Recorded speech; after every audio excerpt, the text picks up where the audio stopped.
quick reminder, my filmmaker retreat in Joshua Tree is October 1st through the 4th, 2026, year 5, everybody. It's a small group of real working filmmakers.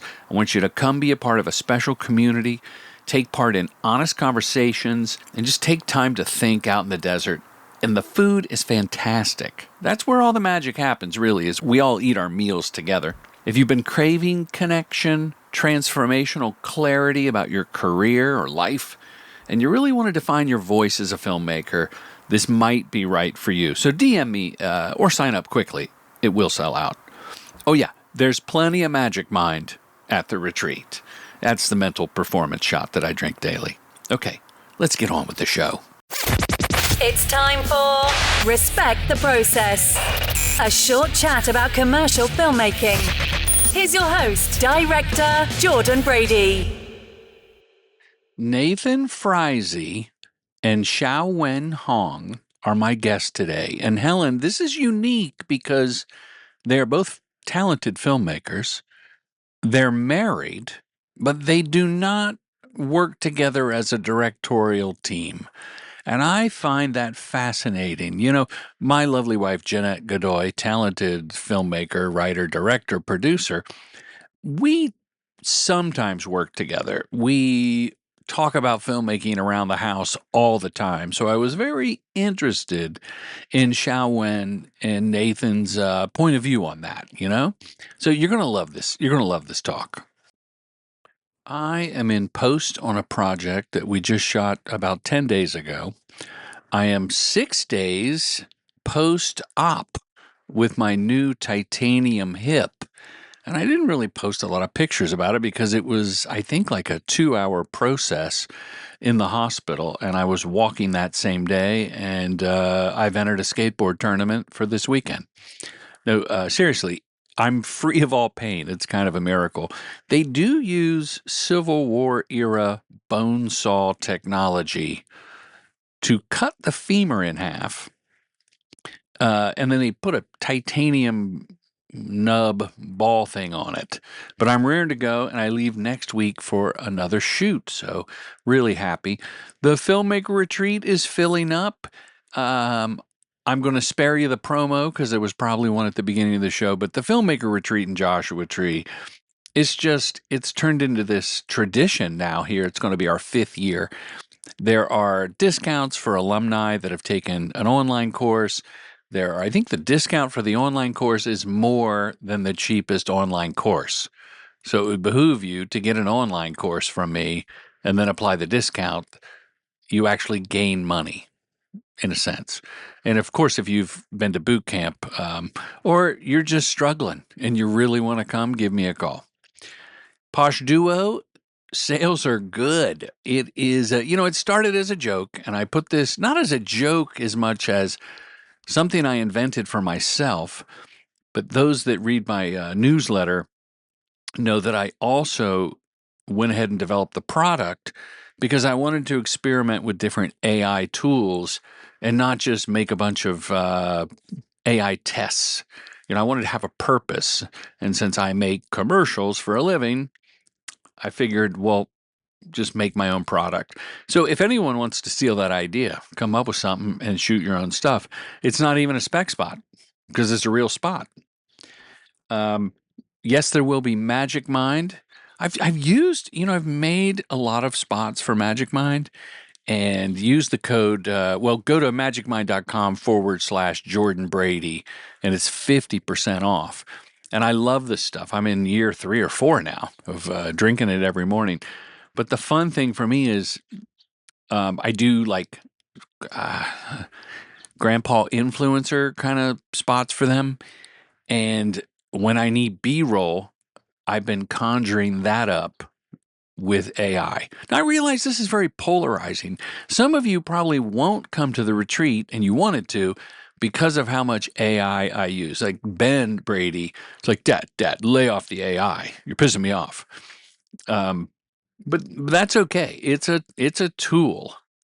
I was reading about Steven Soderbergh, one of my favorite directors who's shot film, iPhones, videotape,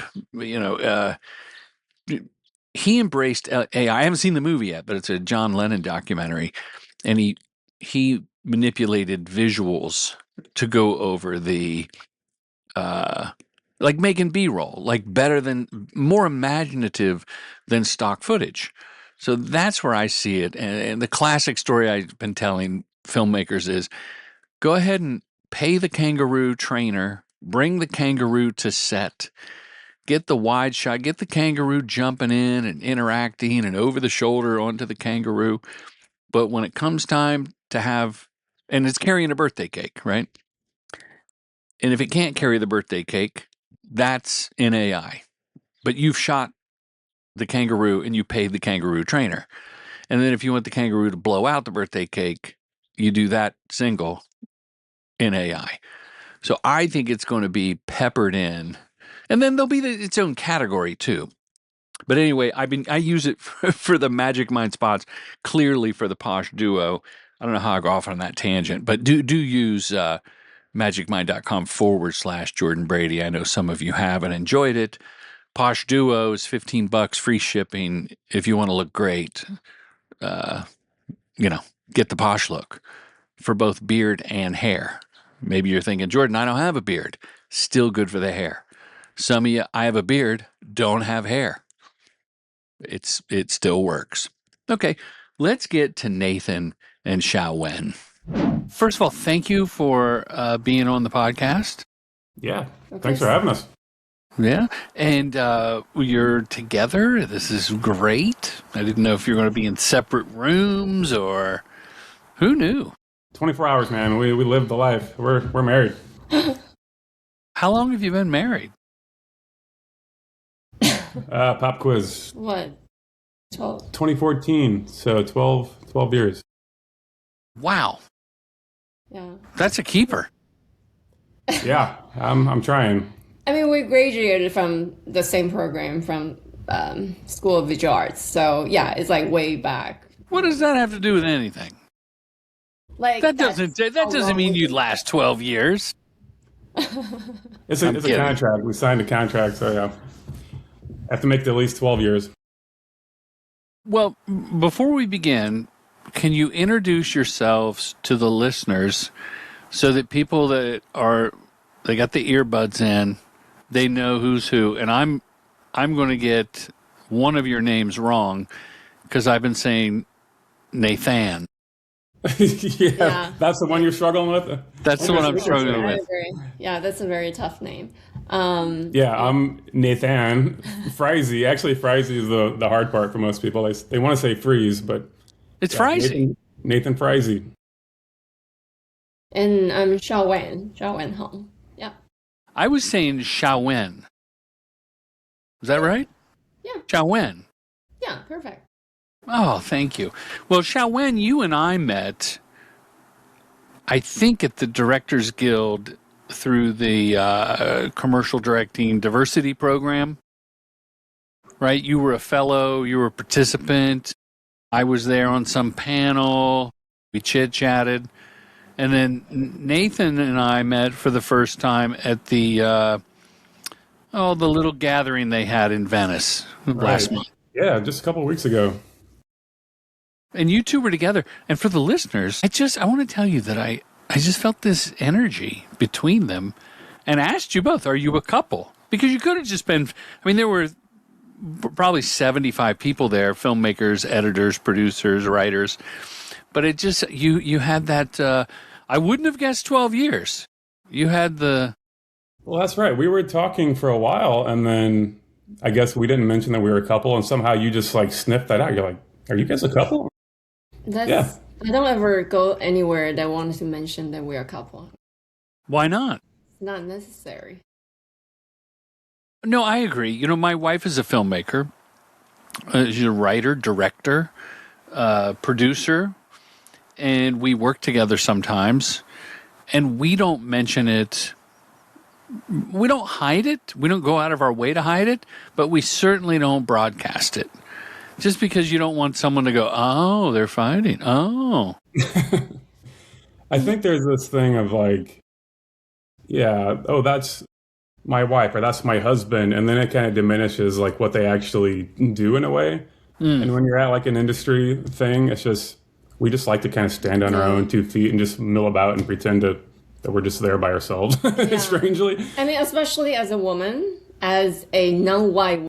I mean, it is just like even more so that I constantly encounter, like so and so's wife, and oh, your wife is also doing that. Like, yes, I understand a lot of people would not, not familiar with my name immediately, but is rather starting there than just like reducing to the title wife. So It's interesting because often in public, I am there as a trophy husband. well, of course you are. A good-looking man on my wife's arm at her event. And I fall into that role quite easily. Clearly. But you two don't work together, do you? Although I know I saw Nathan's name in the credits of Shiouwen's fashion film, which is beautiful. Both of you have beautiful, stunning work that's so different from each other. So I'm assuming that other than the I'll help you do this, you'll help me do that, you don't get hired to do projects together. Right. We don't, so we don't co-direct. I work with my brother. I have a twin brother, Adam. We go as the duo Freise brothers. And yeah, that's just been our preference of working together. And Shiouwen does her own thing. We do kind of support each other on different projects. Like you mentioned, the fashion film. I've AD'd some stuff with her, and I've been like a camera operator or a DP on some of her stuff.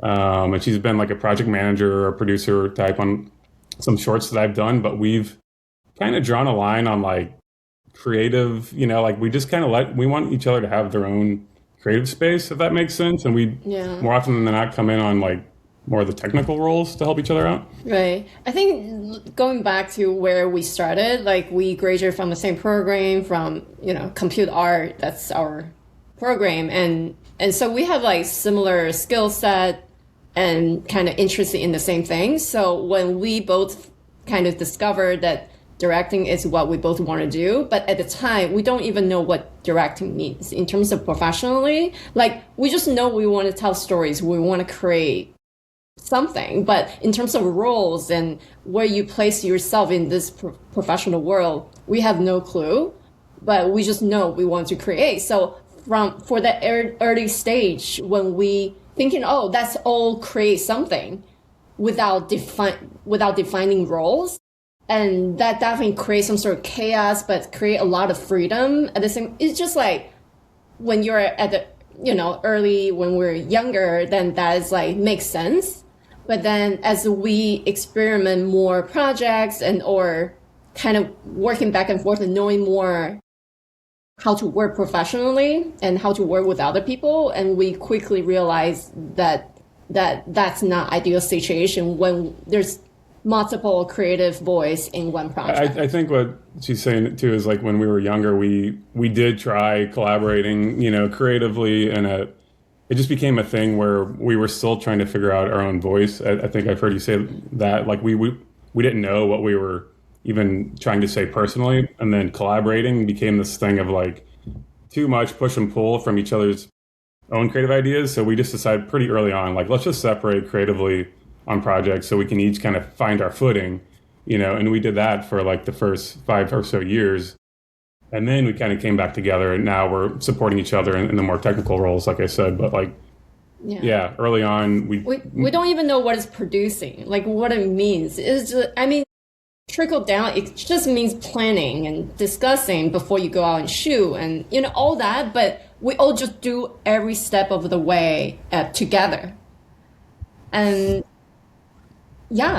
great for the smaller project, but I think early on it is just the only way we know how to do it. So I'm old school, and I like a singular voice in the director's chair. And I've said often on this podcast that the only teams that make it are husband and wife, siblings, and Scandinavian collectives. And there are countless husband and wives that direct together, and I know that's not you too, but you do collaborate. Coincidentally, you and your brother work together. That proves my point. And listeners, they'll be on a separate podcast later down the road here. Let's do it. And I don't think you're Are you Scandinavian? Mostly German and Irish, English. Yeah, I don't know if there's any... So that doesn't count. It's not a... Yeah, I could get the whole thing all in one. But my point being, or I'll ask it as a question. When younger people have this attitude of, hey, we all kind of, it's a group thing. Like, I'm Mr. Collaboration. But I don't think that's mutually exclusive from leadership. Yeah. And so when I sometimes work on a smaller project and there's a lot of younger people that are just starting out, there is this ethos of, we're all kind of doing it. We all kind of chip in. And to me, the end result is, well, I wish there was more of a point of view in the final film. Thoughts? Absolutely. I mean, that's interesting you say that, and I know that attitude because I had that attitude when I was young. I think we all maybe went through a bit of that, coming from school and where everything is a bit of a collaboration. But, I remember straight up saying to a producer, like, I'm not a director, I'm just a filmmaker, and I'm here to like collaborate and let's all contribute ideas. And I think there is an important part of obviously collaboration in the filmmaking process or commercial producing process. You need to accept ideas from, the art department and your DP and everything, but like there needs to be, a singular vision, a singular voice, and whether that's from two people or one, it needs to be guided, and we can't just pretend we're all, in it together. Yeah, it's gonna be pretty loosey-goosey. But I think with my brother and I, we're very similar. We're twins, we have a lot of overlap in it, so it feels singular in a way, but do you dress alike? We used to. My mom would put us in these shirts, believe it or not. It would say, she handmade a shirt that said, I'm Nathan, he's Adam, had a little arrow pointing, and his said the opposite, and oh my God. Yeah, we had to wear that. Mom was funny. Shiouwen, what do you think about the collective hive mind in filmmaking? Right. So I did not start this so-called filmmaking until very late, like in my late 20s. So I was really late figuring out this world. So I really feel I have this like this fantasy of, like you said, like we all collaborate, like kind of chip in something.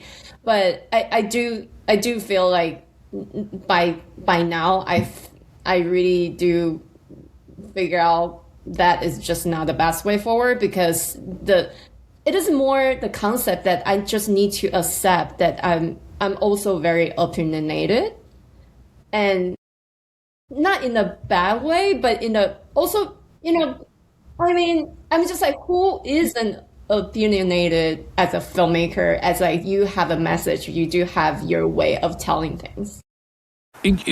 You say it so nicely that you're opinionated. And for the listener, Nathan rolls his eyes when she says, wait. No, I tease. We have to be opinionated, or why would we be the one telling the story? Yeah. Like, it's the, I tell filmmakers, like, I actually believe that there's 100 different ways you could execute this script. My way is the way we're doing it today. Yeah. Right. In younger years when I was just a prick, someone would throw out an idea and I'd be like, well, when you direct it, I'll help you do it that way. It was just a terrible way to live, by the way. And then recently on a job, the producer was a little chit-chatty with ideas, like in front of the client, the agency. Why? What if you did this? Da, da, da. And I just pulled that person aside and said, I love all ideas. You're disrupting the flow. You're inviting everyone to now think that they're supposed to do that. So either text me or come over and tell me. And if I like it, I'll sing your praises at Video Village and we'll bring a cake in. But just shouting out things, you're on my team, it's not going to work. Because I just think it waters down the authority. And again, the context of which I'm coming at this is more a paid job. You're hired to direct something and bring this film to life. Maybe it's different on a passion project where you're asking favors and everybody's, hey, lovey and feeling it and contributing.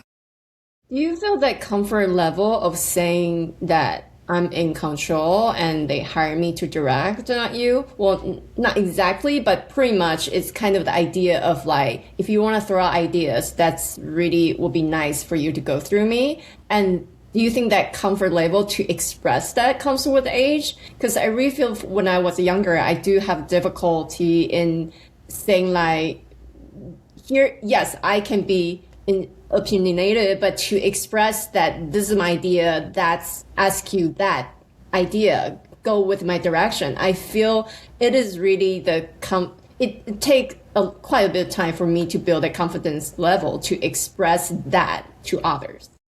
Because you're a nice person and I was a prick. Okay. I mean, that's what, you're a nice person and didn't want to step on their feelings. I had no problem at a younger age being a dick and saying, you know what? Like, I remember a PA had an idea and I said, okay, you know what? I appreciate your idea. That's not one we're going to do. And that PA wanted to be a director and, you know, he was like eager and everything. And I appreciated that enthusiasm. And then there was a second one. I'm like, oh, that's a bad one. Oh, you're 0 for 2. And then the third one, I was like, you're done. I think that's half the art of directing is balancing how much of a dick to not to be, you know, and how to do that on set, maintaining your vision, but still taking things in. Like, you want to take in the good ideas because there's a lot of that out there and you want to use that, right? But it's like, you know, I think when we were young, you're trying to take everybody's feelings into consideration, but then eventually if you do too much of that, you lose your own voice. And I don't know, I've heard a quote from David Lynch, it was something about, you know, you have to do it your way 100%. And if you don't, you're going to look back, you know, you're going to make something and you're going to be frustrated and you're going to be like, why did I do that? Why did it? It's like, well, that wasn't your decision. You took somebody else's decision, you know, but if you do it all your own, it may still suck, but at least you know why it sucks. Like, hey, I made it suck. And then, okay, you know what to fix now. Like, the thing that you did, you have to go fix. But if you're looking at other people's problems at the end of the day in your film, there's nothing you can do about it. And you don't know what went wrong. All you know is that there's other people's ideas in there. And so it allows on a commercial, and we all three do commercials. Yeah. I think the agency, what's that? I don't. Yes, you do. You have. Well, I just watched a commercial. I just watched a Chevy commercial. Right. Okay. It's beautiful. Thank you. All right. Sorry. Go. We're going to get you more commercials. Thank you. I'll love that. Well, no, I was just going to say that I think the agencies sniff out when the director doesn't have a strong footing, not commanding the crew. That's another topic. But commanding her vision and staying true to that. And how much are they pushed and pulled by other people, including themselves? And in the edit or when the spot is done, they won't remember it won't matter how nice you were or how collaborative you were and you took their ideas. I mean, I'm sure some people will remember that, but it's really going to be judged by the final product. So in your Lynchian example, I would rather go down swinging with my own point of view than to turn in something mediocre that I felt icky about. Yeah, for sure. I think there was this thing in the past too about, or at least with my brother and I, we felt that, you know, being too focused on one thing, you would get pigeonholed, you know, and we've all heard of directors getting pigeonholed, but I think we've come to realize with age, it's like, everybody's going to get pigeonholed. And once you're pigeonholed, that's like kind of means you have something, right? It's like people are coming to you for this thing that you do. And if you're so broad in general, then what are you really good at? What is your voice, you know? And we've kind of come to accept a little bit of that pigeonholing as a strength in a way. What would you say? I agree 100%. In fact, if you go to Commercial Directing Film School, commercialdirectingfilmschool.com is the website, you'll learn more. One of the core tenets is, especially starting out, put yourself in a box, make yourself easy to be sold. Pigeonhole yourself and master that thing, because you can always change that thing later. Yeah. When I go to Shiouwen's site, I see right now 7 thumbnails. Without even seeing that photography is a tab, I think this is a person with a visual style, a heightened documentary reality vibe that is gorgeous. I know what I would hire you to do, which would be a candy bar commercial. No, I'm kidding. And there's dance, there's movement. The short film looks great. I watch, how do I say it? Khalifa? Khalifa, yeah. Khalifa? Or documentary.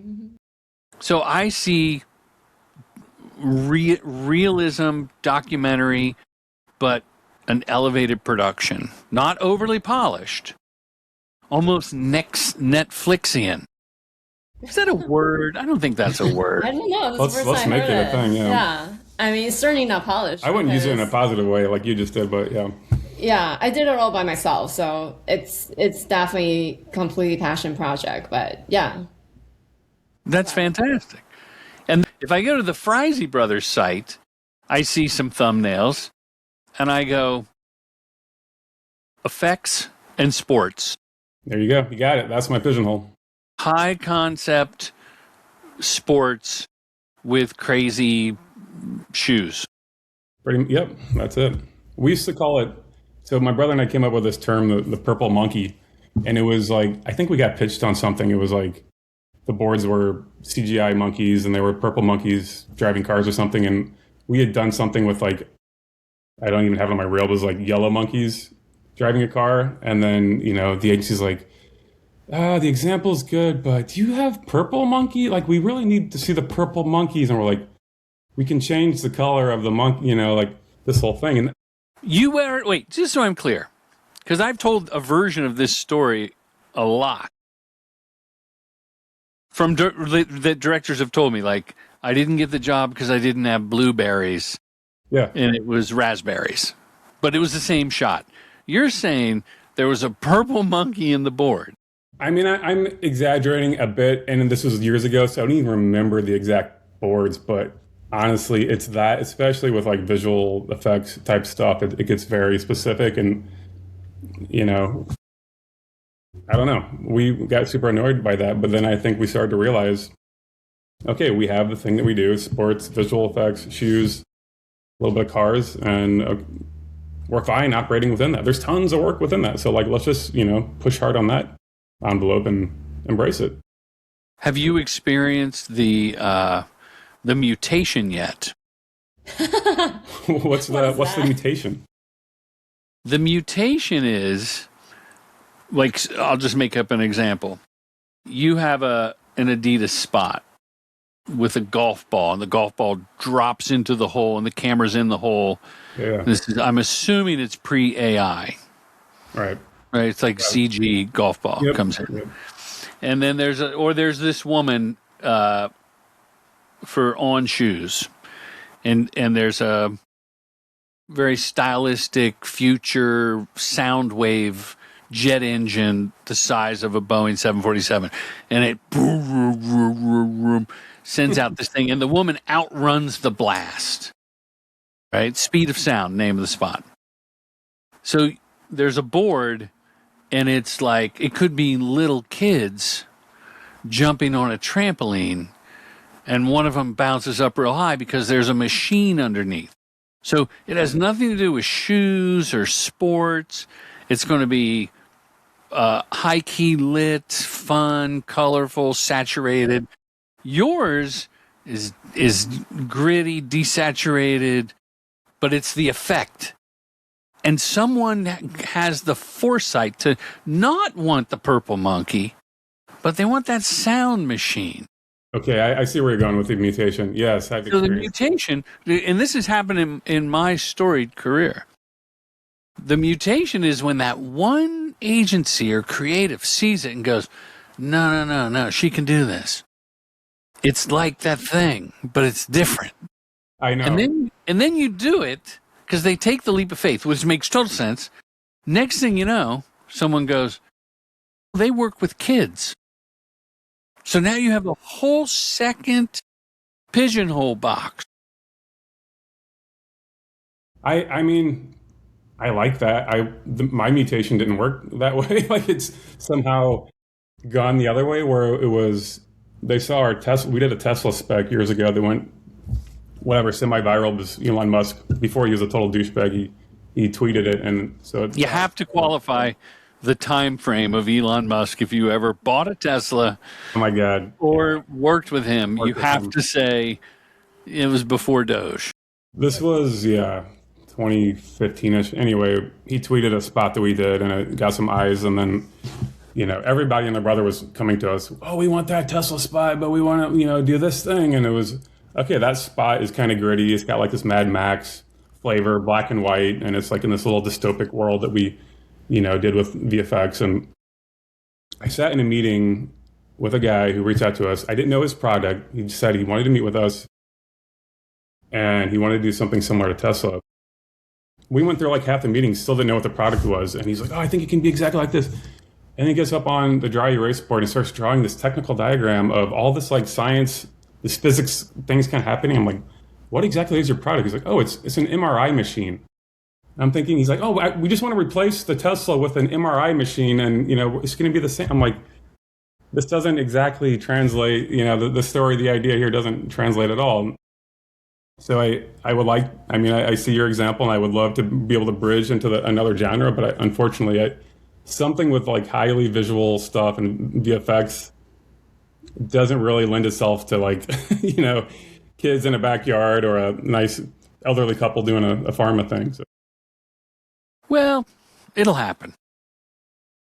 Yeah. Knock on wood. How do the two of you find your work? For me, I mostly do the freelancing for like videography or editing. That's kind of like mostly my freelancing gigs are.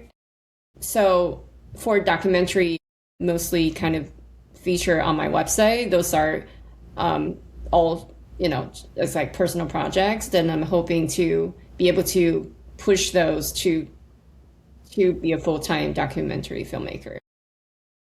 Yeah. So you'll edit for other documentarians?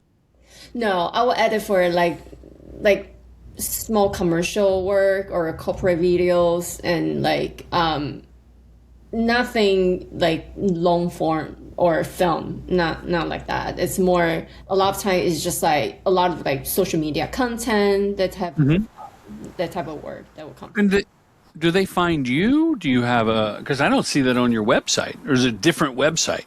No, because like I said, I want to like promote myself as a documentary filmmaker. So I hide most of my freelancing projects.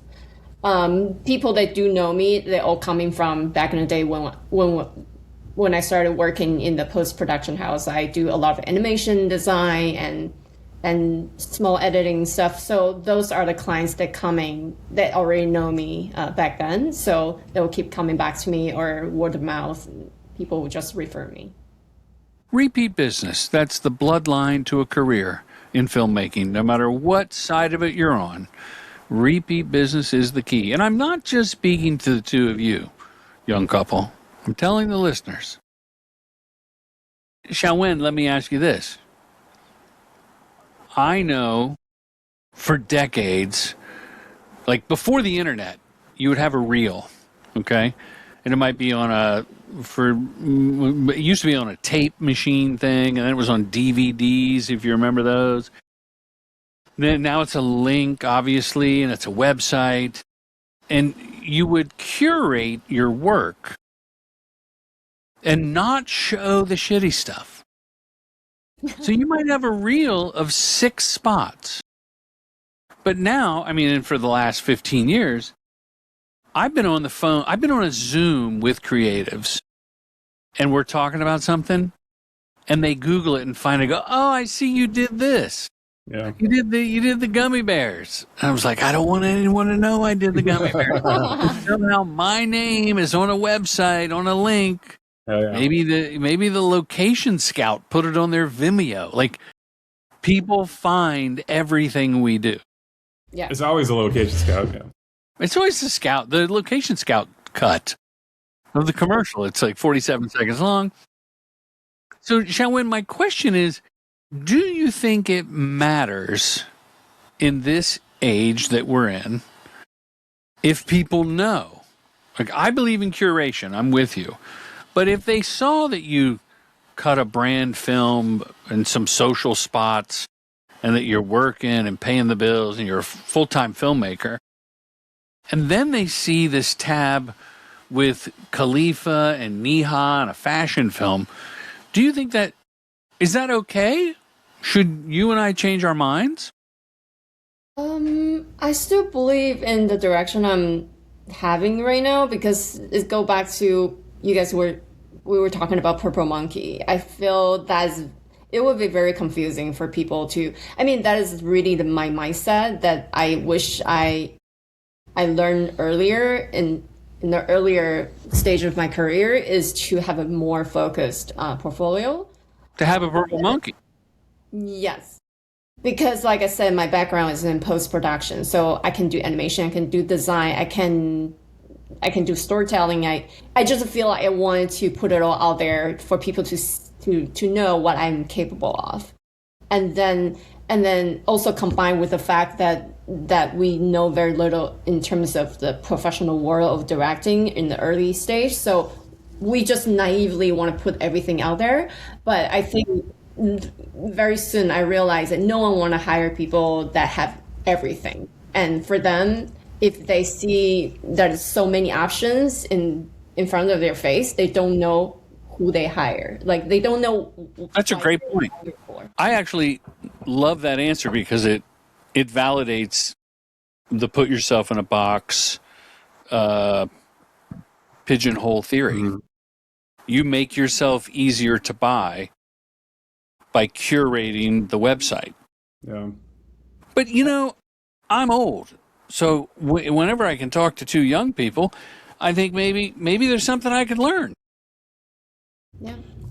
I think, when you're building your reel, it's like you don't have much. So you're just putting everything you got basically out. And I'm sure a lot of young directors are at that point where there's like, I don't get a lot of opportunities. So I have to put everything I got online. And I've worked with some younger DPs that will ask me for feedback on their website and stuff. And that's usually the first thing to me that I can tell that they're green. It's like they have everything, even like they shot a wedding and they put that album, on there. I'm like, yeah, those are great photos. They may be really your own style and this and that, but like, you want to look professional, like let's really curate it down to like your greatest hits. Even if it's just 2 or 3 good things, like just show me those 2 or 3 great things. And if you get a project and somebody's like, oh, but we also want to shoot this like wedding type of look thing, then okay, keep that in your back pocket, put that on a separate website or whatever, and then show that for that specific project. But like, for the stuff that you're putting out to the whole world, it should be, in my mind, should be much more focused. I have to say, I went through a phase where I'm totally against this type of mindset. I just feel like people are so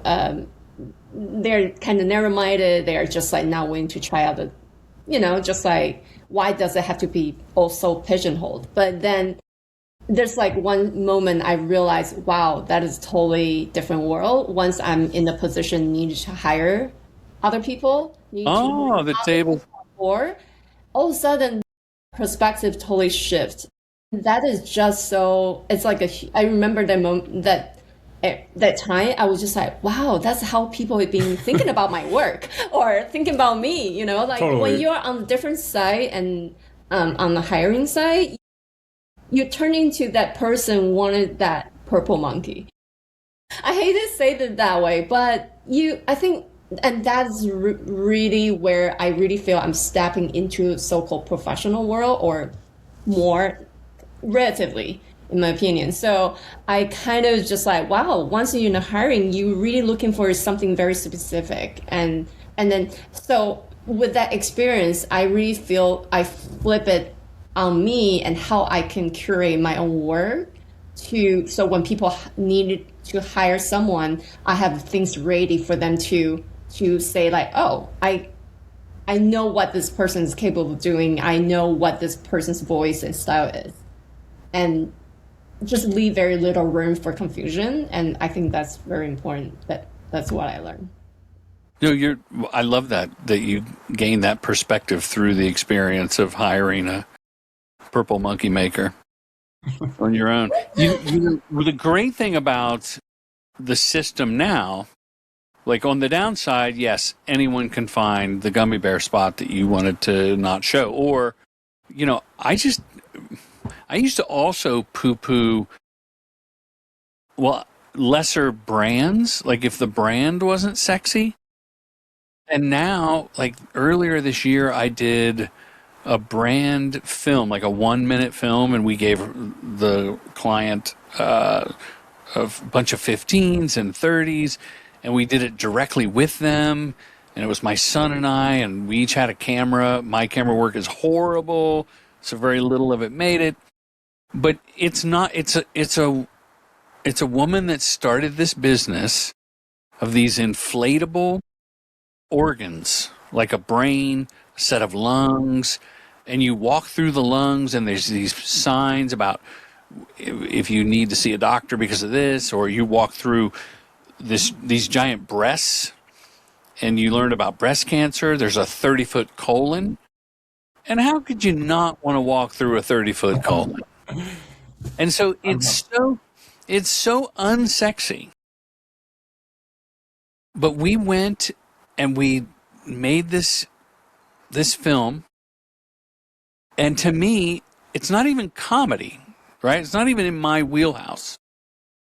But the old me would be just like, don't show it, just do it, take it to the money, have the experience, live life, help, be of service, help this person. But I posted it on my social media all over because I just loved it. And if someone doesn't like it, that's okay. Yeah.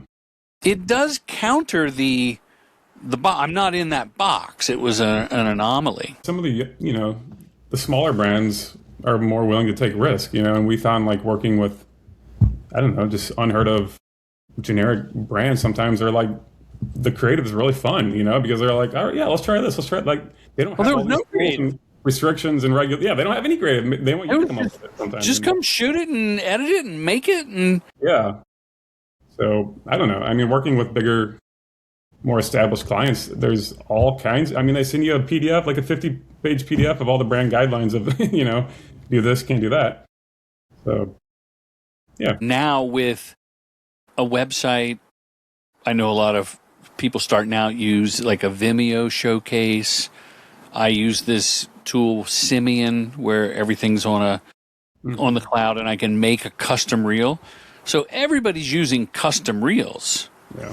Therefore, if I want to show dance for Shiouwen, I'm going to put that dance piece first.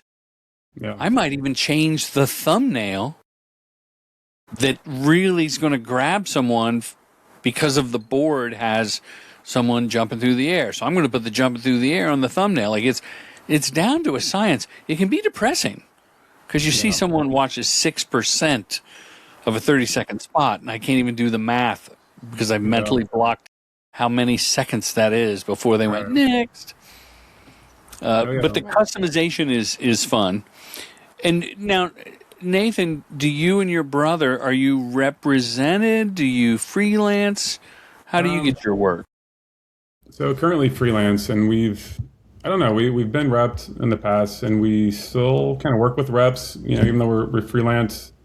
We started with Biscuit Filmworks, and they were amazing. And we still have some good contacts there, and we know the producers pretty well, and they really got us off of our feet. We were super green, and they took a huge chance doing some spec work with us, which was cool. They paid for the spec work? One spec they did. It was kind of a collaborate. The brand paid a little. That was actually the On Shoes spot. That was the first spot we ever did. The first On Shoes commercial ever, actually. Which is And you did the effects as well, the two of you? We did some of it, and then we worked with Frame Store for some of it.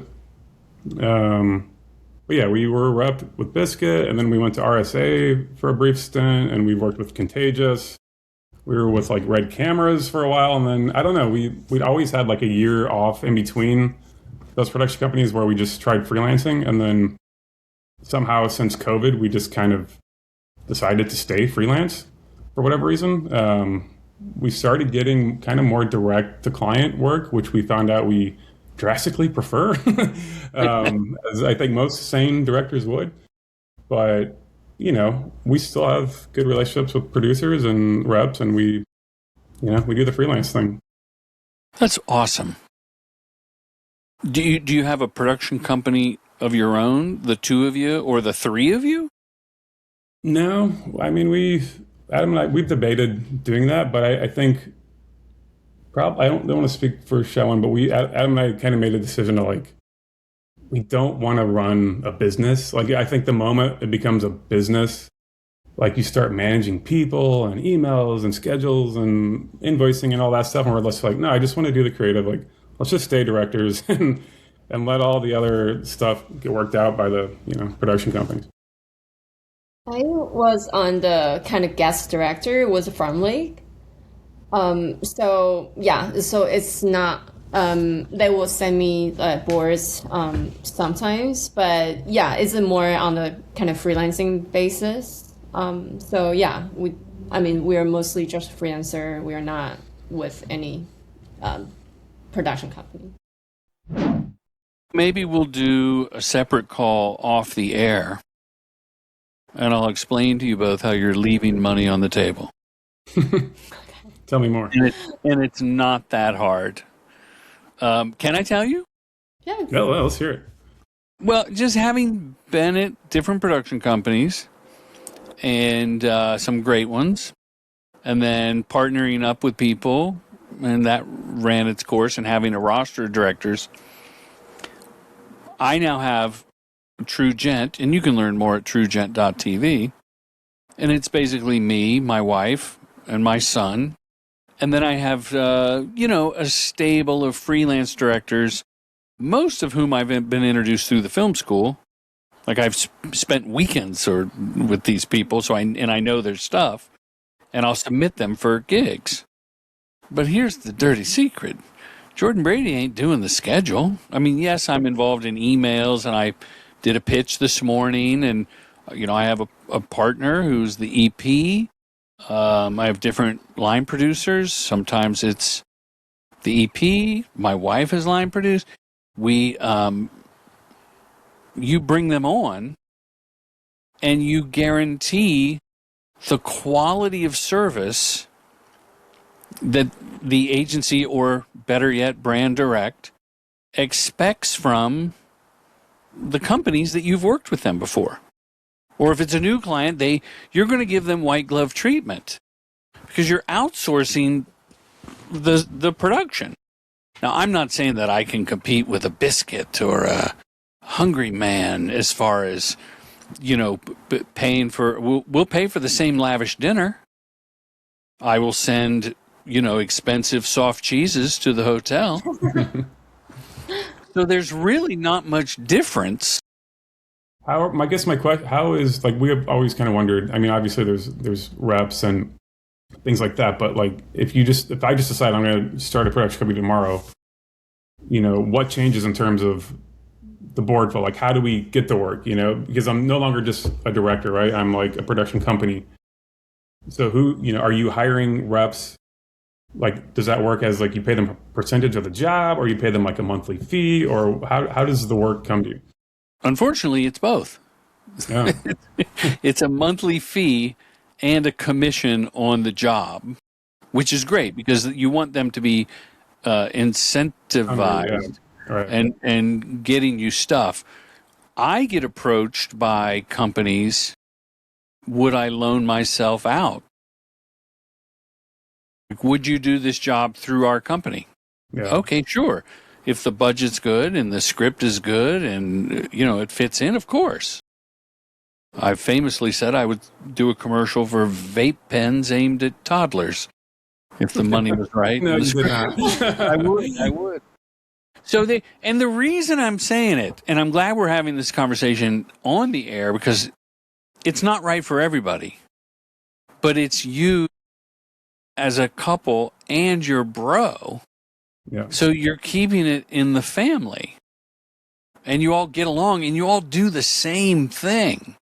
Like, I was preparing to chat, thinking, well, like, in my house with my wife being a director, and we have not co-directed maybe one thing. The lines are clearly delineated. I'm going to produce, which means I'm PAing as well. I'm going to edit. I edited a lot of her projects. She's going to produce. Last fall, she did wardrobe on a job because our friend the actor was sick, and she had done it like 20 years ago. And she goes, I want to be there for him and for you. So it's a family thing. But we talk about filmmaking in our house. And I was wondering, do you talk about filmmaking in your house? Like, yeah, absolutely. Every day. Yeah.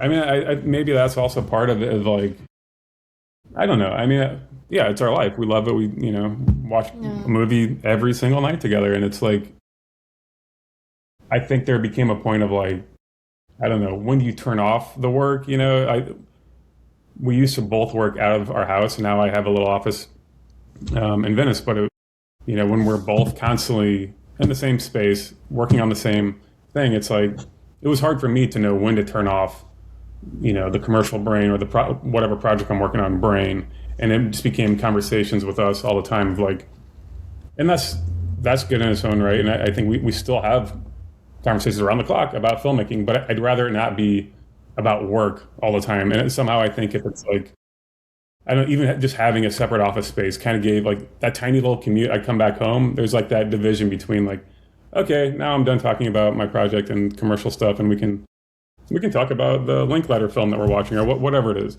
It's still filmmaking, but it's not. The one with the short Ethan Hawke? We watched the Ethan Hawke one last night, and then we watched the Jean-Luc Godard, what's the... I haven't seen that one. That was great. That one was awesome. And when you do talk shop, I think it's great you have a place to go. I used to go to an office, for decades, and then they tore it down, and I'm in this trailer. But I still, when I come out to the trailer, it's like the dojo, right? Dojo. So, but how do you... I keep going back to this company, though, because I don't think it will change anything, given that you both take freelance assignments. You would just funnel everything through the one company, and then you're already getting brands directly contacting you, and you could establish agency relationships with people you have. And if you didn't want to do the job, you know what you do? You call up Sean Lacey at Biscuit and go, hey, I have a job for you. She's going to say no. No, she'll take the profits and produce it for you. And she probably has a bat phone ready to pick up. But hey, this is a whole nother conversation. I think it's really interesting to explore. Somehow I think we've shied away from like I said, becoming businessmen, it's just too, like, it just seemed like a whole nother world of like, I don't know. You got to deal with taxes and shit.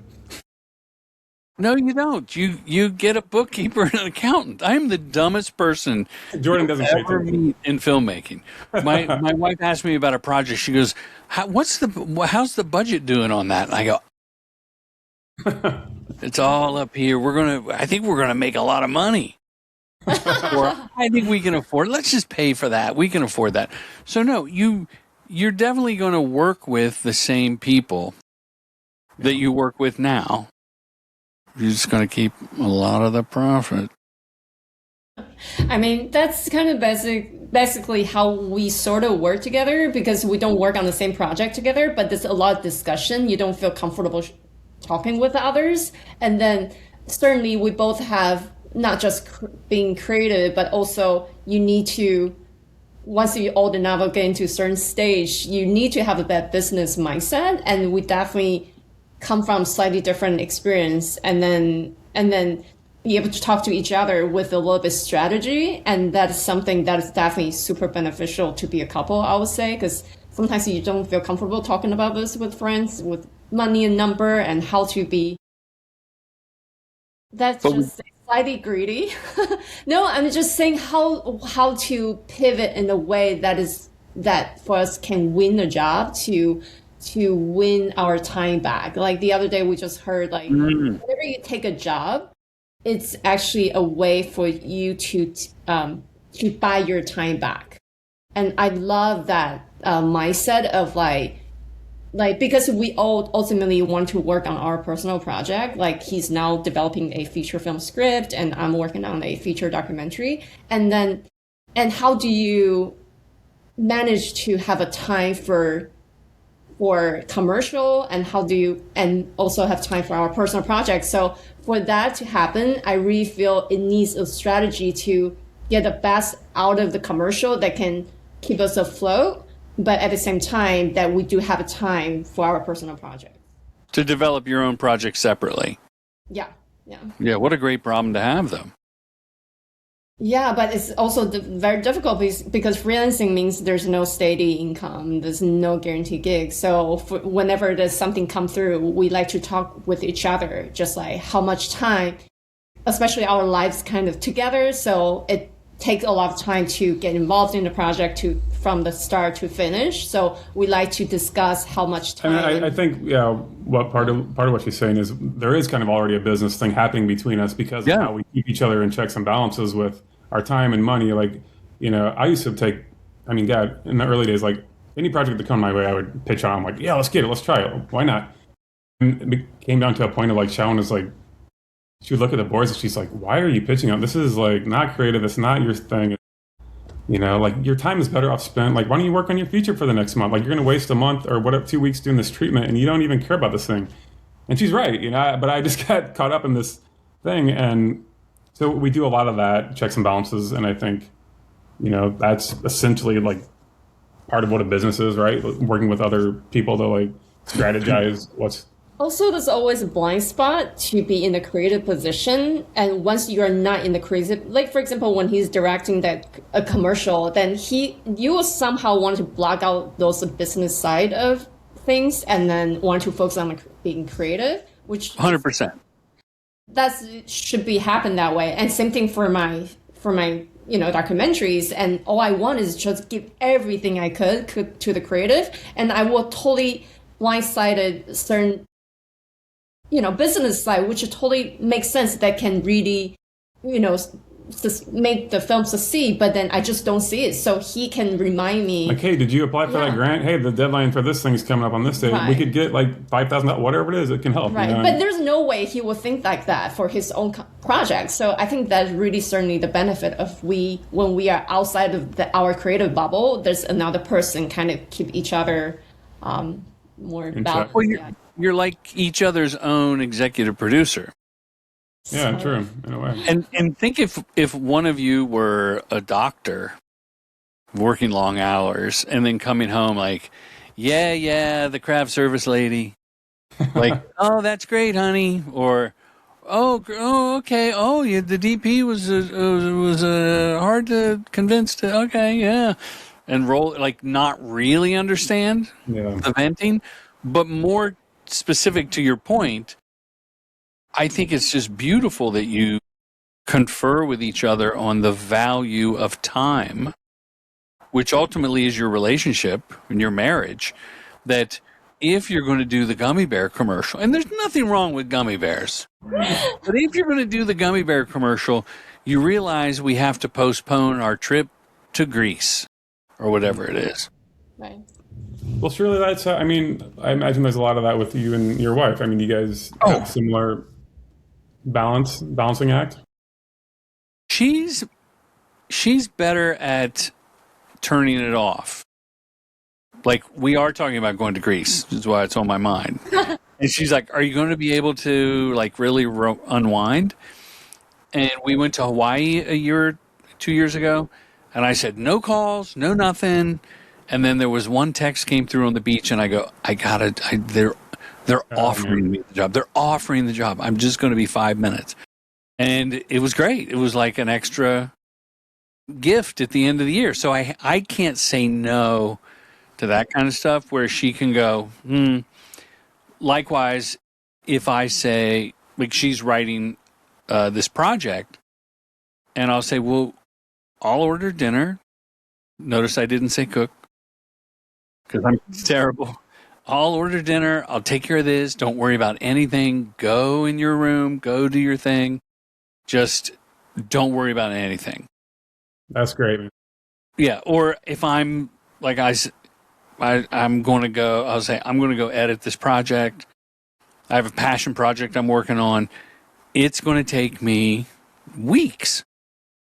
So there's going to be nights where after dinner, I'm going to come out in the trailer and I'm just going to think. I'm just going to watch.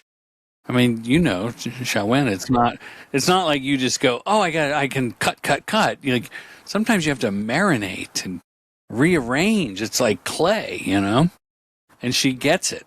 Whereas I think if she were, a CPA, she'd be like, so it takes that long to make your little documentary? Right. You're very lucky. Yeah, I think all of us, in a way to have your partner's support to make the progress more seamless. It's definitely, it's just kind of without much explanation, you be able to really understand why is it important for the other person. It might not seem at all important at all. It can be so trivial in the filmmaking process, and it's nice to have the other person's support. Do you find, it sounds like you guys are doing different types of work as well. Are there things you learn from your wife, from her different style or different, maybe slightly different genre? Or That's a great question. The tables have turned. When she does documentary work, I watch her have dossiers on all the potential people. Like, instead of callbacks, she's zooming with a woman in Pennsylvania or a dude in Florida, and she's taking notes and getting to know them. And so if she's going to fly there and do the piece, she has a rapport already. Whereas I would not want to meet the person until we're ready to roll. And I learned that her way is better. That's interesting. I think I was asking that because I think, we're doing very different.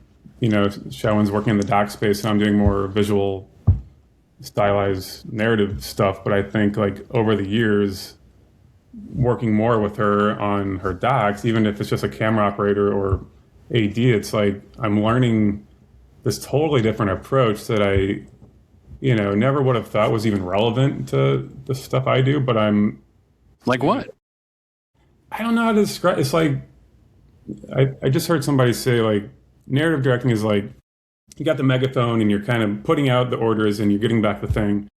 Where doc, it's like you take the megaphone, you turn around the other way, and you put it to your ear. So you're getting this funnel of information kind of coming in. You're listening more than talking. And I found that's what she's doing when she's directing, and it may seem very passive. Like, you're not telling, you should tell the guy to go here and do it. But she's just observing and watching, and then all this magic starts kind of unfolding. I'm like, how did you even get that to happen? And then I'm trying to take that into my own work, but I don't know if I'm doing it, but it's interesting to watch it.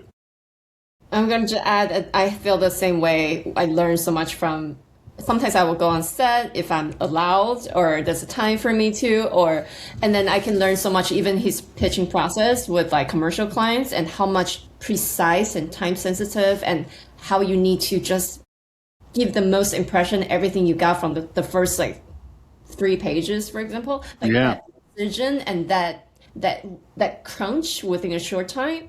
I really feel it benefits so much in terms of this documentary filmmaking, because in a way that it's every second can be can be very costly, even though it's not necessary money. But commercial, in a way, it's, like why there's so pigeonholed, because there's so much money behind it that counted toward every second. And see, I talk as if I do commercial already, because I learned so much from him during this process. And I think that I definitely take on that mindset toward my own work as well. That's great. Well, chatting with the two of you it's been uplifting. And I mean that. Like, my heart is just filled with joy. Listeners, I wish you could see how in love they are. Oh, man. No, I mean it. No, that's sweet. You're here together today and learning from each other, and you're open to help. You help each other. You understand. You watch movies together. Oh, it's just so sweet. We're going to have to wrap it up, but this is how we do it. And I want you to both answer. The show is called Respect the Process. And so what does that mean to you, each of you? Shiouwen, you first. No wrong answer. Okay. Respect the process. For me, is as an individual, I would say is to really take the time to learn. I feel so just overcritical about myself for not getting there, because with the context of Nathan directing with his brother, with all the commercial success, and definitely at one point just like, how do I get into this commercial world? How do I make this, make that? How do I? And I feel for me to allow myself to take time to learn my own voice, my own process, and that I feel I come out of it with exactly what I want, my own voice, and how do I, I want to get somewhere, and that's how I get there, not rushing it, and respect my own way of learning things. That's a very sane and healthy answer. Yeah. So many people. I was just talking to my daughter about scrolling on the internet and going, why would you, even if you're cognizant that you're comparing yourself or not, why compare yourself to someone else's journey? And you're savoring your own journey. Christopher Nolan was on 60 Minutes. And he and I were at the same festival with our first film, Slam Dance, in 1999. And I said to her, I go, if I were to compare myself to my favorite director, like, not only was I there at his screening, but he's now my favorite. He's a super director. My path is different, and I'm very happy with that. Yeah. Beautiful. Yeah. That's great. Nathan? Trust the process. I think respect the process, but a lot of people say trust. Yeah. I think for me, it would just mean like going with your gut, especially on set. It's a hard thing to do. I know it sounds cliche, but we tend to overthink as directors a lot because you're comparing yourself to all these, geniuses, Christopher Nolan and everything. And when you're doing the treatment, which is, let's face it, like 90% of the work is like prepping, and you're overthinking everything. But then you get on set, and that's where all the crucial decisions get made. And it's like, you can F it up in the 9th hour just on that one day of the shoot, and if you're not going with your gut, you're probably overthinking it, and I know I've been guilty of that. My brother and I talk about that all the time, and it's like, and the gut is a hard thing. It's like this little intuition will come up for like a split second. Somebody will ask you a question, what shirt, the blue one or the red one? And your little brain is like, oh, the red one, definitely. And then you think about it for 3 seconds, and you're like, the blue. And then you get, and the editing, you're like, ah, damn it, why did I go with that monkey? And the monkey, this purple monkey. But just having that gut instinct kind of guide what you do and not overthinking it is really important, just to roll with your initial instinct, because it's never going to lie to you, and other people are going to tell you, oh, they're going to give you all these reasons of why to pick the other shirt, but like something about just your innate, like that's why you're there. The agency picked you because you're this thing that you have, your talent that they like. So just roll with that. That's a great answer. And lastly, where should they go? I've got 2 different websites, and I'll post them with the blog. When they click on your names individually on the blog that goes with this at iTunes or Spotify or wherever you're listening right now, where do you want the listeners' webpage to go? Shiouwen? Check out Shiouwen's. For me, my first name Shiouwen Hong. ShiouwenHong.com. And I'll spell it out. It'll be a hyperlink. Hot link. Okay. Perfect. And Nathan? Yeah, FreiseBrothers.com. FreiseBrothers.com. And I'll spell out Freise because it's really weird. Thank you both for being here. Continued success. And we're gonna all go out to a fancy pants lunch or dinner. My wife and I and the 2 of you. Nice. Great. Thanks so much. Have for a good one. Jordan. Great Thank you. talking Bye-bye. Later. This episode is brought to you by a new sponsor, Posh Duo, the original 2-in-1 hair and beard styling stick. I use it. It's made for filmmakers, handcrafted with beeswax, tea tree oil, a fresh hint of citrus, and a single Viking tear. Listeners of this show respect the process, get free shipping, and it comes in discreet packaging. There's a link in the show notes. Get the posh look. Commercial Directing Film School's mission is to help filmmakers direct commercials professionally. With online courses and in-person boot camps, we demystify the process to get you to the next level, all taught by your accessible mentor, filmmaker Jordan Brady. True Gentleman Industries. We make commercials.